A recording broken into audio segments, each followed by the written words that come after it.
What is consciousness? What is the soul? Are we just biological computers, neurons firing in the dark, a ghost trapped inside a machine? Or is there something more, something deeper, something that science and religion have been battling over for centuries? The neuroscientist and modern thinker Sam Harris puts it bluntly. Most scientists assume consciousness is a computational process, but no one has been able to explain how or why it arises from matter. This is what philosophers today call the hard problem of consciousness. But what if I told you that over 2,000 years ago, a group of philosophers in Athens proposed a shocking third way, a vision that doesn't separate matter from spirit, but unites them in a single physical spark? The Stoics believed that the soul was not an immaterial ghost, nor just a lifeless machine, but a fragment of divine fire burning inside you, a force that made you alive, aware, and part of the cosmos itself. According to Marcus Aurelius, everything is woven together and the bond is sacred. This is where our journey begins, because if Marcus Aurelius and the Stoics were right, then your soul is not something to be saved or lost. It is something to be trained, strengthened, and aligned with the very order of the universe. This is not only philosophy, it is a radical way of seeing who you are and how you live. Welcome to the Stoic Lighthouse. Let this light guide you toward peace and wisdom. If you're ready to challenge what you thought you knew about the mind, the soul, and your place in the cosmos, hit the like button and subscribe now, because what you'll hear in the next few minutes may change the way you see yourself forever. Number 1. The soul of fire and air, the discovery of Pneuma. For the Stoics, the soul was never a ghost floating above the body or an immaterial spirit destined to escape into the heavens. If something exists, they argued, it must be physical. It must be part of the fabric of nature itself. And so the soul to them was not an abstract dream, but a real, tangible substance they called Pneuma. Imagine it as a vital breath, a warm fusion of fire and air. Fire was the active, intelligent force. Air was the medium that carried it. Together, they formed the intelligent structure that animated not just human beings, but the entire cosmos. According to Zeno, the founder of Stoicism, the soul is a pneuma inborn, stretching through the whole body. This idea was radical. While Plato described the soul as immortal and otherworldly, the Stoics declared it a physical presence, subtle, yes, but still material. Their view drew inspiration from the pre-Socratic thinker Heraclitus, who believed the world itself was an eternal fire, constantly transforming yet never extinguished. Heraclitus taught, "This world, the same for all, was not created by gods or men, but it always was, is, and will be, an ever-living fire, kindling in measure and going out in measure." The Stoics took this fire and placed it within us. Pneuma became the spark of divine intelligence, the flame that gives us movement, warmth, and the power to reason. In many ways, they were the neuroscientists of their age, attempting to describe the physics of consciousness with philosophy as their only instrument. Fast forward to today, and the language has changed, but the spirit of inquiry remains. Modern neuroscientists still wrestle with the same mystery. How does matter produce mind? The philosopher Daniel Dennett warns us against clinging to the old dualistic idea of a ghost in the machine, insisting instead that consciousness must be understood as a natural phenomenon emerging from physical processes. Daniel Dennett argues, consciousness is not some extra mysterious substance. It is an emergent property of complex physical systems. Notice the echo. The Stoics spoke of pneuma. We speak of neural networks, electrical impulses, and brain chemistry. Different terms, same pursuit. Even John Sellers, a contemporary scholar of Stoicism, highlights how surprisingly compatible this ancient materialism is with modern science.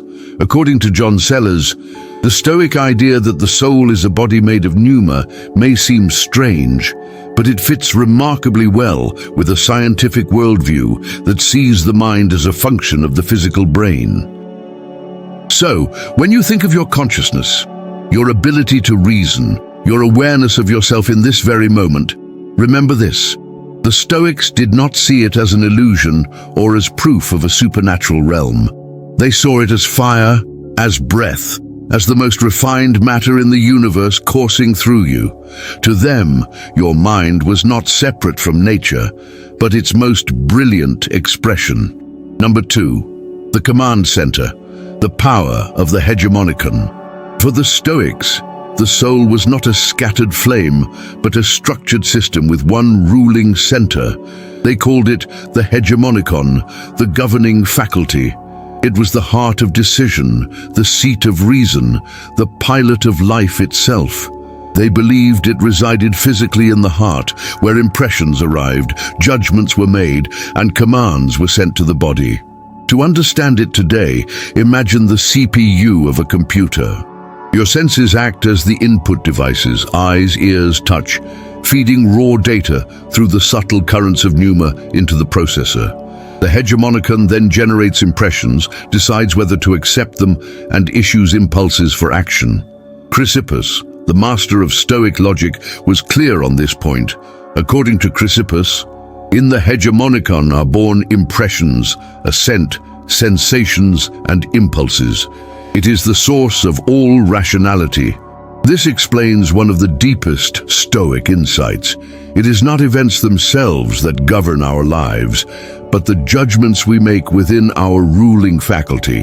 When something painful happens, the pain does not live in the event. It lives in the judgment your Hegemonikon makes about it.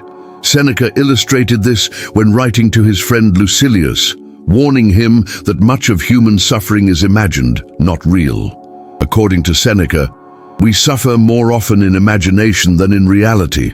The Stoics understood that the real battlefield is not the outside world, but the judgments formed within.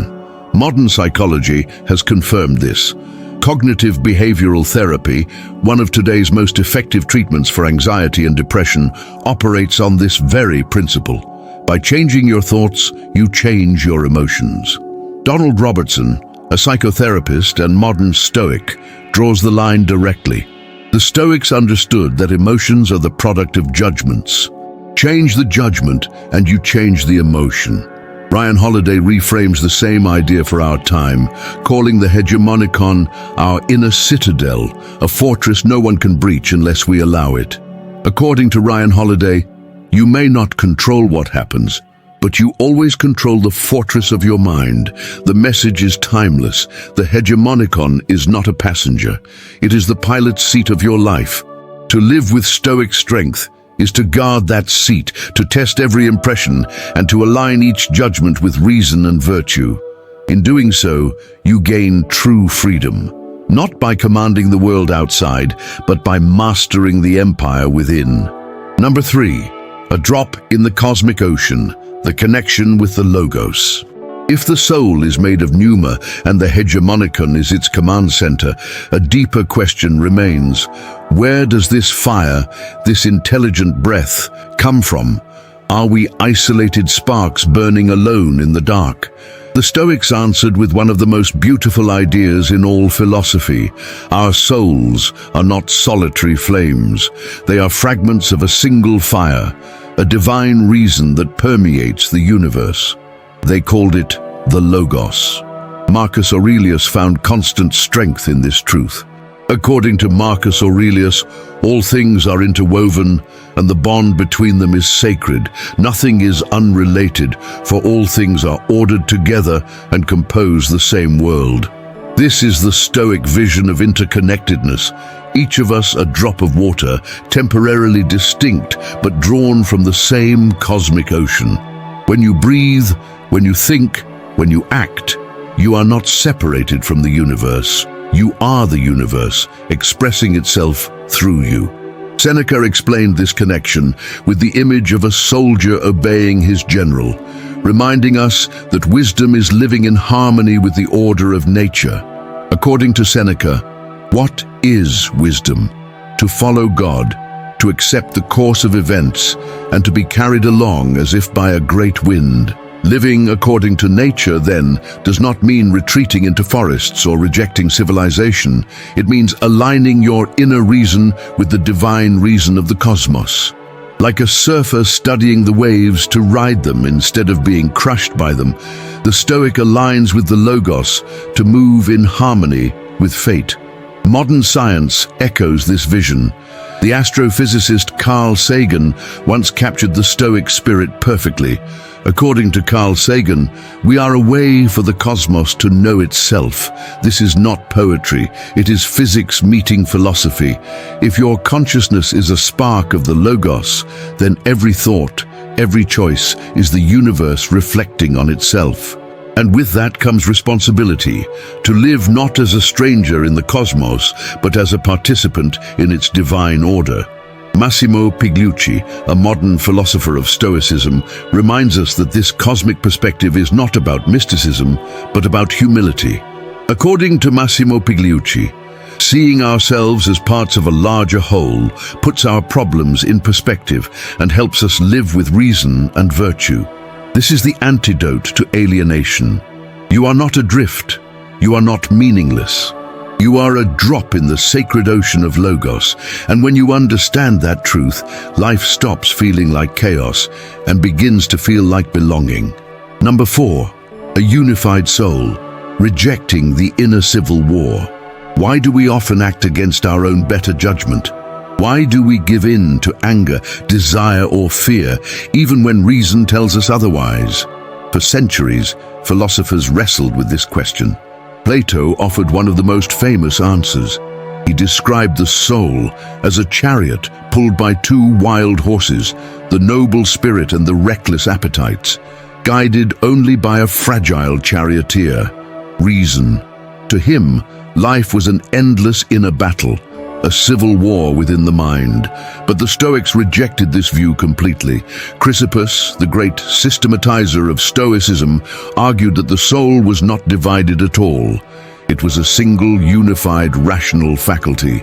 Every emotion, from the most enlightened thought to the darkest outburst of rage, comes from the same place, the Hegemonikon. There are no wild horses inside you. There is only reason, either healthy or sick.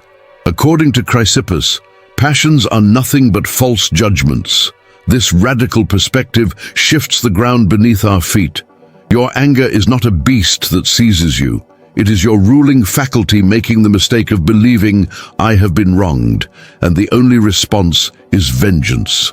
Your anxiety is not a monster lurking in the dark. It is your reason accepting the false belief, the future will harm me, and I cannot endure it. Galen, the physician of antiquity who studied Stoic philosophy, compared emotions to illnesses of the mind. According to Galen, just as the doctor cures the diseases of the body with remedies, the philosopher cures the diseases of the soul with reason. This is where Stoicism becomes not just a philosophy, but a therapy. If emotions are false judgments, then reason can diagnose and correct them. The Stoic practice is nothing less than mental medicine, treating distorted thoughts with logic until clarity and peace return. Modern thinkers echo this therapeutic vision. William B. Irvine, a philosopher who brings Stoicism into the 21st century, explains that by reframing our thoughts, we can disarm destructive emotions. According to William B. Irvine, negative emotions are created by faulty thinking. By changing our thoughts, we can change the way we experience life. This is not about suppressing feelings or pretending to be unshakable. It is about understanding that the war inside us is an illusion. There are no rival parts of your soul battling for control. There is only you, your reason, sometimes corrupted, sometimes clear. And the cure is within your reach. Philosophy as medicine, logic as therapy, wisdom as healing. To live as a Stoic is to reject the myth of inner civil war. Instead, you take responsibility for your judgments, knowing that your emotions are not your enemies, but your own thoughts in disguise. And if reason can be trained, then peace of mind is not only possible, it is your duty. Number 5. The end of the journey. What happens when we die? Few questions weigh more heavily on the human mind than this. What happens when we die? Religions have promised eternal heavens or endless punishments. Materialists insist death is the end, nothing more than silence.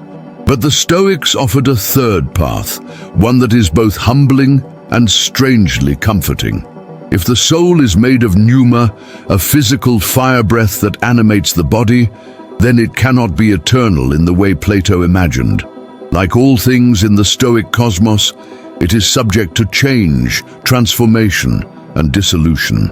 Yet the Stoics did not believe the soul simply vanished the moment the body perished. They thought it endured for a time, persisting as a subtle, conscious presence within the universe. Stronger, wiser souls, those disciplined by reason, could endure longer.